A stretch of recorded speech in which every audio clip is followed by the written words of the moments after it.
बिहार में SC ST act का दुरुपयोग करने वाले लोगों के लिए खतरे की घंटी बज चुकी है। ये बात हम इसलिए कह रहे हैं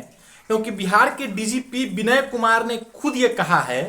कि जो लोग भी एससी एसटी एक्ट का दुरुपयोग करते हैं और झूठा किसी के ऊपर जाकर के एफआईआर दर्ज करा देते हैं, फिर उससे कंप्रोमाइज करते हैं, पैसा लेते हैं किसी को फंसाने के लिए, किसी पर दबाव बनाने के लिए, जो इस तरीके का एफआईआर दर्ज कराते हैं झूठा आरोप लगा करके, पुलिस प्रशासन उनके ऊपर कठोर कार्रवाई करेगी। और ये बात उन लोगों के गाल पर तमाचा है जो झूठा एफआईआर करते हैं एससी एसटी एक्ट लगा करके, और फिर उस मामले को खत्म करने के लिए, केस को वापस लेने के लिए सामने वाले लोगों से पैसा वसूलते हैं, उगाही करते हैं। और डीजीपी ने सिर्फ ये बात नहीं कहा है, बल्कि उन्होंने इसके साथ साथ एक और बात कहा है कि एससी एसटी एक्ट का जो भी मामला दर्ज होता है और जो उसके आईओ होते हैं, उनको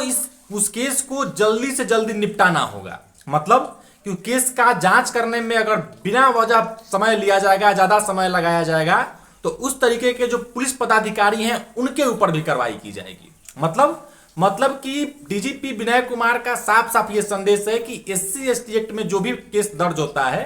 अगर वो मामला सही है तो जो भी दोषी है उसके ऊपर उसको सजा दिलाई जा सके कोर्ट से। लेकिन अगर वो गलत मामला है, किसी को फंसाने के लिए, किसी से पैसा वसूलने के लिए,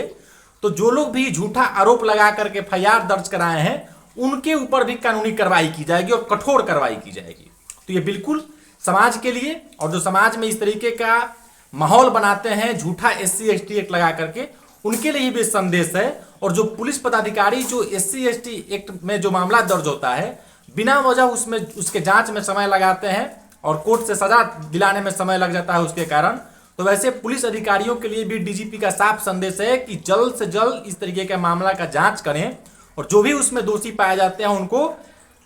कोर्ट के जरिए उनको सजा दिलाई जा सके। तो ये बहुत बड़ा संदेश दिया है बिहार के डीजीपी ने। तो जो लोग भी अब झूठा एफआईआर कराते हैं एससी एसटी एक्ट के नाम पर, वे लोग भी संभल जाएं कि किसी को पैसा लेने के लिए, किसी पर दबाव बनाने के लिए इस तरीके का झूठा मुकदमा दर्ज नहीं कराएं, नहीं तो आपके ऊपर भी डीजीपी ने साफ कहा है कि कठोर कानूनी कार्रवाई की जाएगी। और जो पुलिस पदाधिकारी इस तरीके के मामले में जांच में ज्यादा समय लगाते हैं बेवजह, उनके लिए भी साफ संदेश है कि आप इस तरीके का मामला अगर आता है तो